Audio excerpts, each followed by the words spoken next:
उत्तर प्रदेश के प्रयागराज में शनिवार रात अंधाधुंध गोलीबारी में माफिया अतीक अहमद और उसके भाई अशरफ अहमद की मौत हो गई।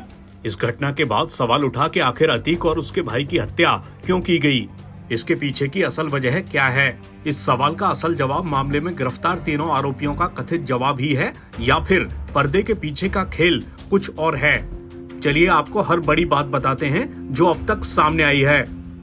अतीक अशरफ की हत्या हमलावरों ने उस वक्त गोली मारकर की थी जब पुलिस इन दोनों को मेडिकल जांच के लिए लेकर जा रही थी। इस दौरान इन दोनों के आसपास मीडिया कर्मियों का जमावड़ा था।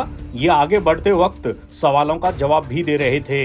इस हत्या के मामले में लवलेश तिवारी, मोहित उर्फ सनी और अरुण मौर्य को गिरफ्तार किया गया है। मामले से जुड़ी एफआईआर के मुताबिक पूछताछ के दौरान तीनों आरोपियों ने कहा, हम अतीक और अशरफ गिरोह का सफाया कर प्रदेश में अपने नाम की पहचान बनाना चाहते थे, जिसका लाभ भविष्य में निश्चित रूप से मिलता। हम पुलिस के घेरे का अनुमान नहीं लगा पाए और हत्या करने के बाद भागने में सफल नहीं हो पाए। पुलिस की तेजी से की गई कार्रवाई में हम लोग पकड़े गए। एफआईआर में कहा गया है कि आरोपियों ने बताया, जब से हमें अतीक और अशरफ को पुलिस कस्टडी में भेजे जाने की सूचना मिली थी, हम तभी से मीडिया कर्मी बनकर मीडिया की भीड़ में रहकर इन दोनों को मारने की फिराक में थे, लेकिन सही समय और मौका नहीं मिल पाया। शनिवार को मौका मिलने पर हमने घटना को अंजाम दिया। ये तो हुई वो बात जो आरोपियों के हवाले से कही जा रही है। अब एफआईआर में ही दर्ज एक और बड़ी बात आपको बताते हैं। प्रयागराज के शाहगंज थाने में दर्ज कराई गई एफआईआर में पुलिस ने ये जिक्र किया है कि अदालत के आदेश पर अतीक अहमद का बयान लिया गया, जिसमें उसने अपना संबंध पाकिस्तान की खुफिया एजेंसी आईएसआई और आतंकवादी संगठन लश्कर-ए-तैयबा से होने की बात स्वीकार की थी।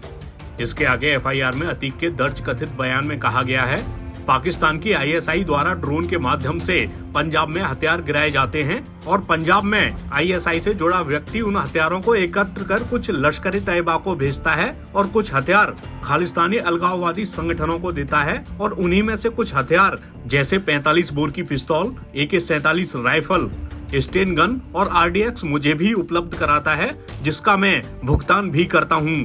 कथित बयान में आगे कहा गया है, इन संगठनों के लोग मेरे यहाँ आते जाते थे और इन लोगों से आपस में की गई बात से ये जानकारी प्राप्त हुई थी कि ये लोग देश में कोई बड़ी वारदात करना चाह रहे हैं। उसने कथित तौर पर पुलिस को ये भी बताया कि हथियार का काम करने वाले व्यक्ति का पता उसे और उसके भाई अशरफ को मालूम है। अतीक ने कथित बयान में स्वीकार किया कि उन्हीं से लिए गए हथियार का इस्तेमाल उमेश पाल हत्याकांड में हुआ था।